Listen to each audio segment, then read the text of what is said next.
ہمارے ہاں بعض خطیبوں کی عادت ہے کہ وہ ڈرانے والا پہلو بہت غالب کرتے ہیں کہ ہر وقت لوگوں کو ڈراتے رہتے ہیں جس سے مایوسی پھیلتی ہے. اور بعض خطیبوں کی عادت یہ ہوتی ہے کہ وہ اللہ کی رحمت کو ایسا بنا کے پیش کرتے ہیں کہ بس سب کی بخشش ہو ہی جائے گی, اور رمضان میں تو ویسے ہی بخشا جائیں گے. جمعے کو مر گئے تو بخش گئے, رمضان میں مر گئے تو پھر تو بخشش پہ مہر لگ گئی.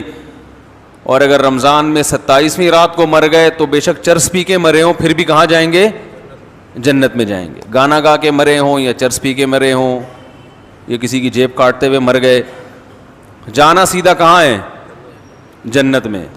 یہ بھی غلط ہے. اس میں جو اعتدال کی بات ہے وہ وہی بات ہے جو اللہ نے بتائی ہے. قل لعبادی, اے نبی میرے بندوں سے کہہ دیجئے, انی انا الغفور الرحیم, کہ میں غفور بھی ہوں اور رحیم بھی. وَأَنَّ عَذَابِي, لیکن یہ بھی بتا دیں کہ میرا جو عذاب ہے هُوَ الْعَذَابُ الْأَلِيمُ, وہ دردناک عذاب ہے. اس میں اللہ نے ہمیں بتا دیا کہ اللہ کے بارے میں تمہارا کیا کانسیپٹ ہونا چاہیے, یہ اللہ نے خود بتا دیا. اس میں اللہ نے اپنا انٹروڈکشن کروایا, ان 3 طبقوں کو غلط قرار دے دیا اس میں اللہ نے.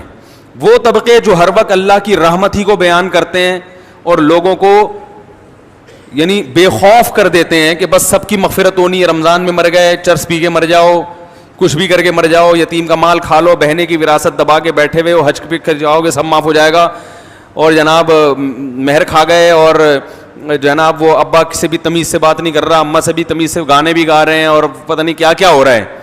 بس اللہ بڑا غفور رحیم ہے, یہ تسبیح پڑھ لو وہ تسبیح پڑھ لو اور اللہ تو معاف کر دے گا, سب کچھ معاف کر دے گا, بس حقوق العباد معاف نہیں کرے گا. بعض لوگوں نے یہ کہا کہ کیوں بھائی حقوق العباد, حقوق اللہ بھی اللہ نے کہا کہ میں معاف نہیں کروں گا جب تک پکی توبہ نہیں ہوگی اور آئندہ نہ کرنے کا عزم نہیں ہوگا. ہاں حقوق العباد میں یہ ہے کہ صرف اللہ سے توبہ ضروری نہیں ہے, مخلوق سے معافی بھی ضروری, لیکن دونوں کا مسئلہ برابر ہے.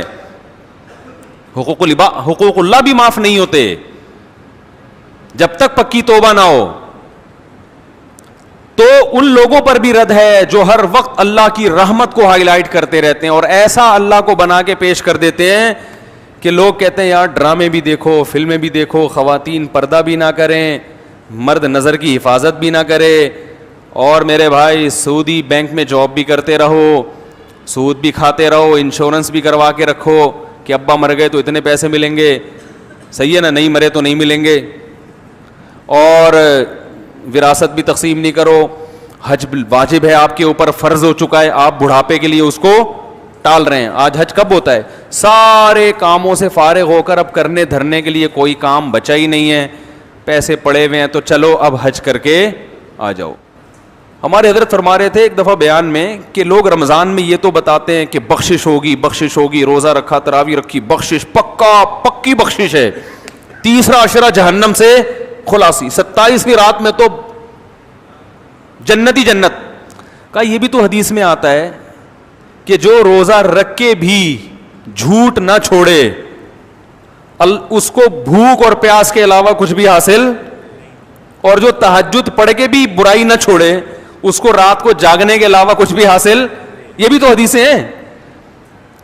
تو ایک طرف اللہ کی رحمت میں اتنا غلو کرایا جاتا ہے کہ لوگ گناہوں پہ جری ہونے لگتے ہیں, یار سب حلال ہے, سب کرتے رہو, بس یہ کر لیں گے, یوں کر لیں گے, ایک مسجد کے ڈبے میں چندہ ڈال دیں گے 5 روپے, اور وائپر والے کو 5 روپے پکڑا دیں گے, شیشہ بھی صاف ہو جائے گا اور صدقہ بھی ہو جائے گا, عیدی سینٹر میں ایک بکرا دے دیں گے. اور یہ بھی جب دیتے ہیں جب اپنا کوئی مریض بیمار ہوتا ہے. اور دوسری طرف غلو کیا ہے, بعض حضرات اتنا ڈراتے ہیں کہ 4 آدمیوں کے علاوہ کوئی جنت میں, وہ 4 مشہور شخصیات سب جانتے ہی ہیں, ان میں 2 پاکستان میں ہیں, ایک سعودی عرب میں ہے, اور ایک مجھے بھی ذہن میں نہیں آ رہی, لیکن وہی جنت میں جائیں گے. انہوں نے ایسا دین کو بنا کے پیش کیا ہے کہ یہ سارے مولوی جہنمی ہیں بھائی, یہ سارے فرقہ پرست, اور ان مولویوں کے پیچھے چلنے والے بھی سارے جہنمی. اور جناب جو اچھے اعمال ہیں وہ بھی قبول. تو اس لیے بعض لوگ جہنم کا ایسا بنا کے پیش کرتے ہیں, لگتا ہے کہ جنت میں جانے والے 4-5 آدمیوں کے علاوہ کوئی جنت میں نہیں جائے گا, اور ایسا اللہ کے عذاب سے ایسا ڈراتے ہیں. یعنی جہاں شریعت نے گنجائشیں رکھی ہیں اس کو بھی اتنا سخت بنا. ایک صاحب جماعت کی اہمیت پہ بیان کر رہے تھے کہ جماعت کی نماز اتنی ضروری ہے, اگر نہیں پڑھی جماعت سے تو یہ ہو جائے گا, اور اگر تم, بس کیا بتاؤں میں نے کہا یار انہوں نے, جماعت کی بڑی اہمیت ہے اسلام میں, لیکن حضرات فقہا نے قرآن و سنت ہی کی روشنی میں کچھ آزار بیان کیے کہ بھئی یہ عذر ہے تو جماعت سے نماز چھوڑ سکتے. میں نے کہا یہ اتنا سخت بنا کے انہوں نے پیش کر دیا کہ اب جماعت سے نماز پڑھنا لوگوں کے لیے آسان نہیں بلکہ مشکل. لوگ کہیں گے یار یہ تو ہمارے بس میں ہے ہی نہیں.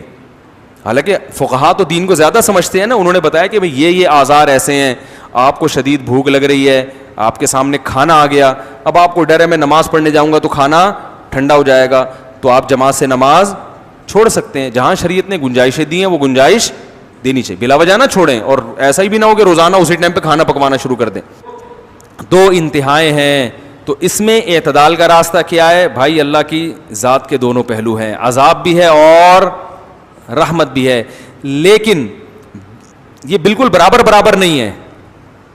رحمت والا پہلو عذاب والے پہلو پر غالب ہے. تبھی اللہ نے رحمت کو ہائی لائٹ کیا, میں غفور بھی اور میں رحیم بھی, لیکن عذاب کے بارے میں فرمایا میرا جھانپڑ بہت سخت ہے. یعنی میں ایسا ہوں نہیں, لیکن مجھے مجبور نہ کرو, اگر میری نافرمانی کی تو میں عذاب بھی دے دوں گا.